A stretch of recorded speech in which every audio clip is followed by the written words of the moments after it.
Ok, pessoal, de volta. Deixa eu falar com vocês aqui algumas coisas. Olha, eu dei em primeira mão aqui que o governador afastado, Witzel, e o ex-secretário Edmar Santos, secretário estadual de saúde, eles serão convidados, que é convite, né, para vir à CPI da Câmara, tá?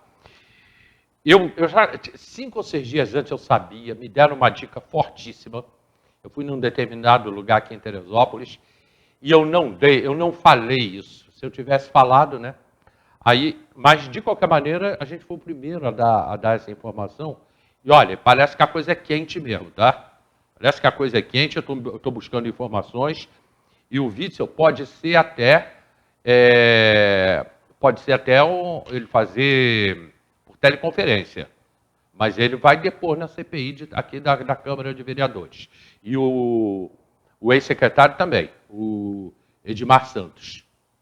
Toda essa sujeirada do que aconteceu aí em todo o estado do Rio de Janeiro, não estou dizendo que foi aqui, tá? Não estou dizendo que foi aqui. Então, tudo isso que aconteceu aí, hospitais de campanha, tudo isso, então, o Witzel pode ser...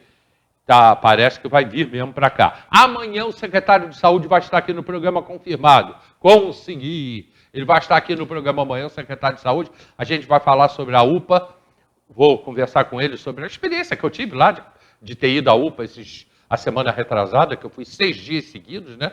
Para ver o trabalho deles, para sentir o que é o trabalho do pessoal da UPA. Vou conversar sobre esse assunto com ele amanhã. Vamos falar também da vacinação, está chegando a minha hora, eu achei que fosse demorar, estava feliz, está vacinando só os velhos, já chegou a minha hora. E a vacinação já vai chegar agora a 68, 69 anos, aí já vem 67, 65, está chegando. O pessoal me perguntou, 66, já me perguntaram aqui hoje, não, está ainda 68, 69. Isso aí que eu queria falar com vocês, no Antônio já falei, gente, eu fui ver o ovo de Páscoa, pelo amor de Deus. Eu dei uma circulada hoje, supermercados lotados, sexta-feira santa, né? Todo mundo comprando, dentro de uma crise, todo mundo comprando.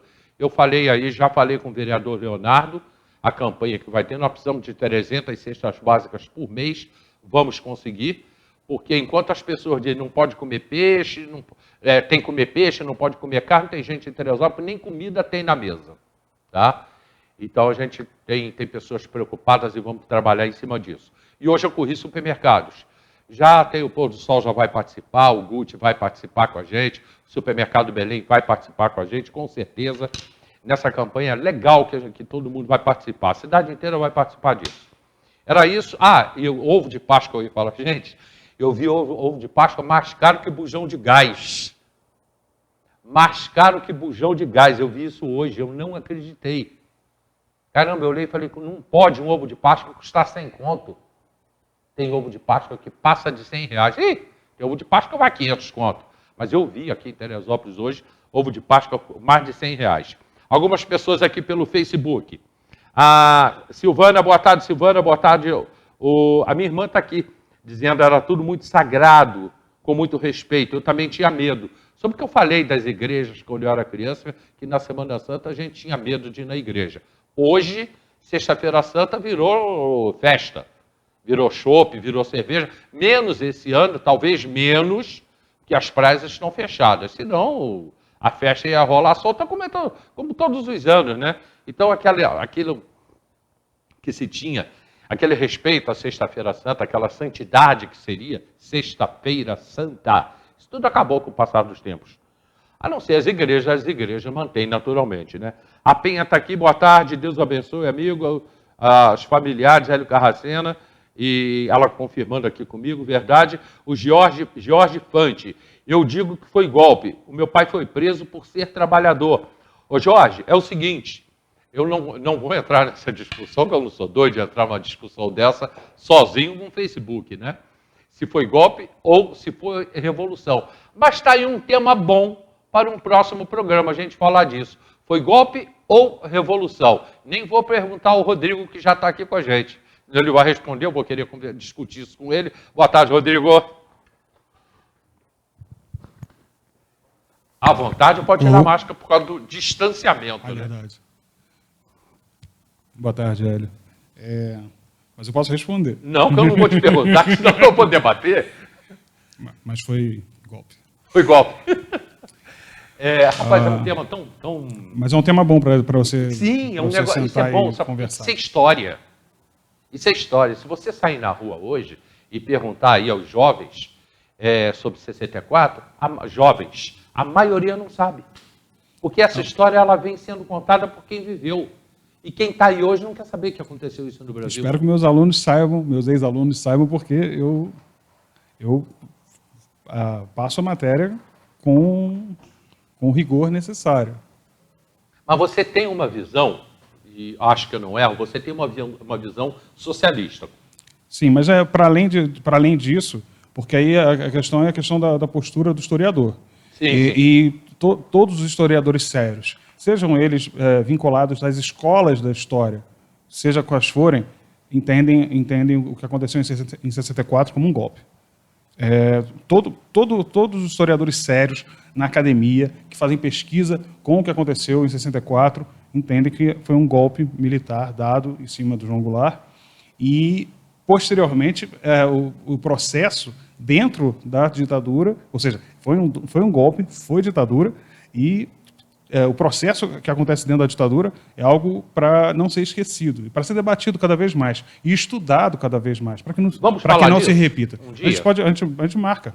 Não é para muito longe, não. Daqui a pouco, mês que vem, a gente fala disso. Acho ótimo. Então tá. Eu vou ter que buscar uma outra pessoa para poder debater com você. Claro, sem problema. Eu vou ficar aqui só mediando, que eu não vou, me atrevo. Não, ainda mais você sendo historiador, eu não me atrevo. Embora eu goste muito de história, né? Mas eu não posso me atrever a discutir com o historiador. Eu, com 68 anos, já fui vacinado. O Vernei está aqui, Vernei Rosa. Ô, Vernei, que bom, já foi vacinado. Então tá chegando para mim, hein? Vai demorar para caramba, mas tá chegando. Você está com 68, então a minha vai demorar. Pelo menos uns 2 dias. A Penha Branco aqui também participando. Obrigado, pessoal, aí do Facebook e do Zap, que eu ainda não pude abrir o Zap. Eu fiz um comentário hoje, mas eu quero fugir do debate golpe ou revolução. Eu não vou entrar nisso.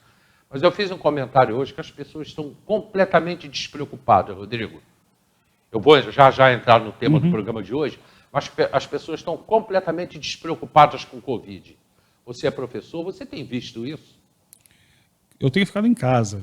Sim. Então, assim, essa coisa da rua, eu não só vivencio quando vou dar aula. Eu dou aula numa escola particular, que está fazendo um ensino híbrido. Então, nos dias que eu tenho que dar aula, eu saio basicamente para fazer isso, com um cuidado danado.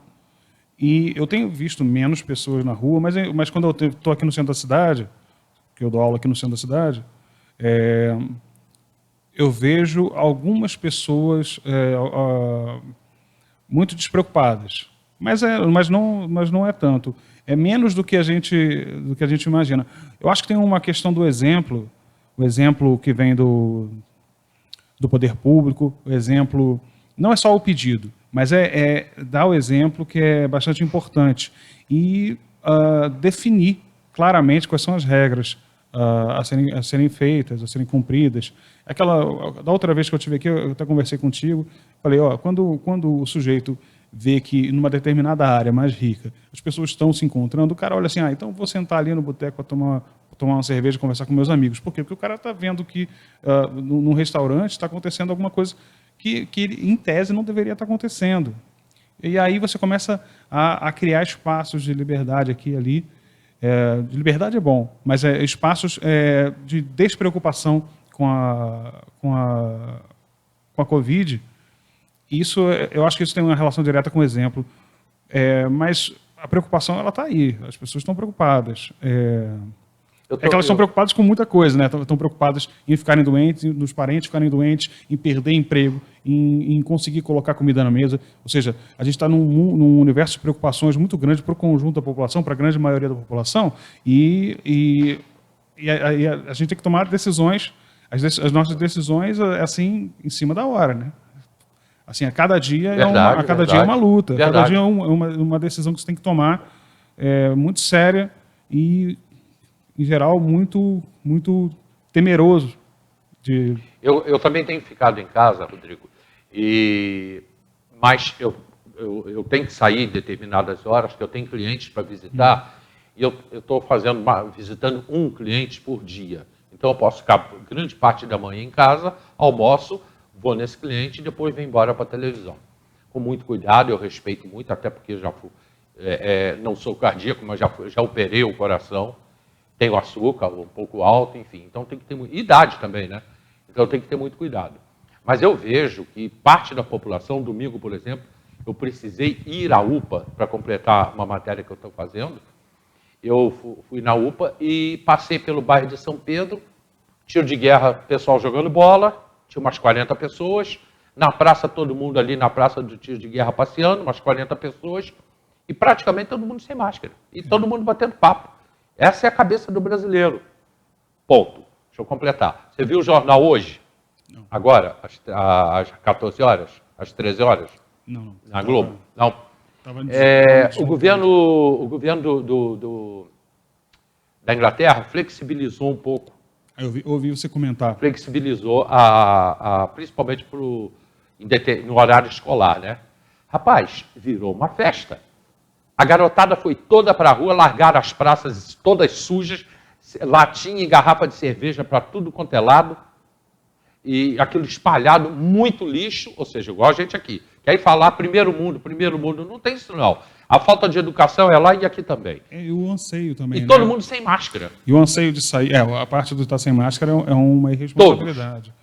Mas o anseio em sair, por exemplo, Portugal, que era um local de excelência, teve toda a primeira parte da primeira onda, até o começo da segunda onda, assim, conseguiram controlar de uma maneira excelente, resolveram abrir um pouco. E aí criou um problema. Tem um estudo interessante sobre isso, sobre como países que tiveram índices muito bons no começo, acabaram, num processo de abertura, subindo demais o índice. Portugal, você citou Portugal, não seria por causa da fronteira? A fronteira de Portugal é só com a Espanha. Então, se fechar aeroporto, fechou o porto, fechou o aeroporto, não entra mais ninguém, porque a fronteira é com um país só, seria só com a Espanha. Não, mas não é por isso. As medidas de Portugal foram bastante cuidadosas, aplicando o lockdown com garantias sociais, garantias econômicas e sociais, porque para fazer lockdown você precisa fazer isso. Nenhum país fez lockdown sem dar essas garantias. Nos Estados Unidos fizeram assim, em Portugal foi assim, na China foi assim, na Austrália foi assim. Sim. Por quê? Porque você tem que garantir que as pessoas tenham condições de comer, que as empresas, principalmente as pequenas e as micro e pequenas empresas, sobrevivam. Você cria todo um instrumental para garantir que as pessoas, que aquelas pessoas sobrevivam bem e que aquelas empresas que são mais frágeis nesse momento que vai ser de crise para todo mundo, mas que elas tenham um respiro. Você garante aquelas empresas, aquelas micro e pequenas empresas, que elas vão conseguir retomar a partir do momento que a gente começar a vacinar. Mas o principal é isso, a gente tentar ficar isolado, se vacinar. A população entende, a população quando as coisas estão claras, quando as coisas estão bem definidas, elas entendem. A população é criativa e sabe fazer as coisas. A gente tem que acreditar nisso. A gente vai conversar agora, daqui a pouco, sobre isso, né? Sobre um projeto que vem da população, vem de uma associação de moradores, e que é um projeto extremamente interessante, extremamente rico e que dialoga com uma necessidade daqui do município, que é saber o que a gente está fazendo do uso do nosso solo, o que a gente está fazendo do nosso processo de urbanização, como é que a gente está lidando com o meio ambiente. Está lidando com isso, né? É um projeto que vem da Associação de Moradores e que se abre para dialogar com a universidade, se abre para dialogar com o poder público. Perfeito. Ou seja, mostra um grau de inteligência e criatividade que é da população. Nós vamos falar sobre... Esse é o tema do programa de hoje, desenvolvimento urbano, né? Vamos falar sobre isso. E já estou encerrando já esse papo. Quando você falou aí sobre os governos que deram ajuda à sua população, aqui no Brasil também teve ajuda aí de R$600, depois baixou um pouco, enfim. Grande parte da população pôde receber esse dinheiro, o que, em se tratando de Brasil, também acho que tenha sido um sacrifício do governo. Agora, por outro lado, meu irmão, isso continua até hoje, isso é um mal, e não é do Bolsonaro. Aí eu boto Sarney, Bolsonaro, Lula, Dilma, todos eles, todos os presidentes, ninguém consegue mexer com isso. É o poder econômico. Hoje a gente está vivendo uma inflação, disparou a inflação, porque os supermercados, todo mundo aumentou o preço. O arroz pulou de 13, 14 reais o pacote de 5 quilos para 25. Agora até que baixou um pouquinho, está indo na faixa dos 18 a 20, né? Porque tá com uma super safra de arroz. Até porque o povo também tem que parar de comprar. Então, a gente não tem uma fiscalização hoje. Você vê a gasolina, por exemplo, disparou o preço da gasolina dentro de uma crise econômica e dentro de uma crise da pandemia. Né? E o governo não consegue controlar isso. Vou até usar a questão da gasolina que você falou. A gasolina tem uma relação direta com uma definição política, né?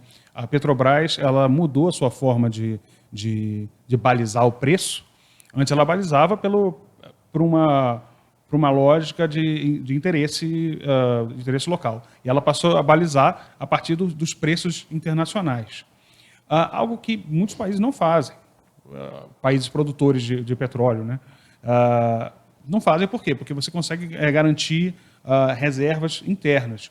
O que acontece é que a Petrobras resolveu atender, ela é uma empresa pública, mas ela é uma empresa com capital aberto, ela resolveu atender aos interesses dos acionistas, mais do que a do acionista principal, que é o povo brasileiro, no fim das contas. Não, e o povo brasileiro, no fim das contas.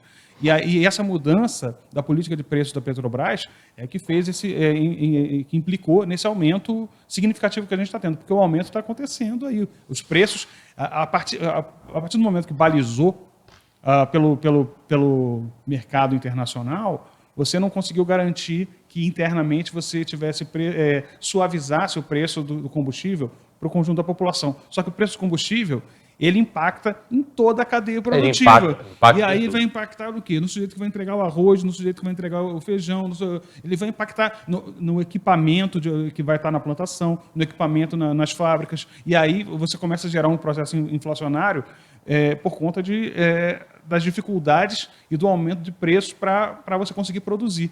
Fora o momento que a gente está vivendo. Então, assim, a gente tinha que estar um pouco mais resguardado desse tipo de problema, desse tipo de crise que vem acontecendo. Mas... Ok, já a gente está falando sobre desenvolvimento urbano e o bairro Santa Cecília. Aliás, tem um representante deles aí, não tem, Rodrigo? Já a gente vai conversar com ele também. Mandando um abraço para o Murilo, lá do restaurante Espaço Sabor, para toda a equipe do restaurante Espaço Sabor, ligados com a gente. Meu amigo Luciano, do Negócio Feito, ali na rodoviária. Luciano, ouvi dizer que em breve, hein? Serra Center Pneus, né? Toda a equipe lá do Serra Center também. Em breve vai ser um parceiro nosso aqui na televisão. Muito obrigado, pessoal da Serra Center. Estão sempre lá ligados com a gente. E lembrando, mais uma vez, que amanhã o secretário de Saúde vai estar aqui no programa com a gente. Ok? Dito isso, eu tenho que falar agora da Mandacaru. Pizzaria Mandacaru, lá no alto, ali na praça. Você entra na Praça da Feirinha, em direção ao Clube Combari. 100 metros depois, Mandacaru. De 50 a 100 metros, é muito perto. Mandacaru. Em frente à padaria do Zé Maria. Mandacaru. Lá no alto, pertinho da feirinha. Mandacaru, pizza lenha, fininha, biscoito mesmo. E agora, já esfriou, né? Aliás, vai cair a temperatura para os próximos dias, hein? 18 graus no Rio de Janeiro. E aqui deve dar uns 10 a 13 graus. Então, vale a pena dar um pulinho no Mandacaru, pegar aquele vinho e aquela pizza. A gente volta já. Desenvolvimento urbano. Vamos falar disso.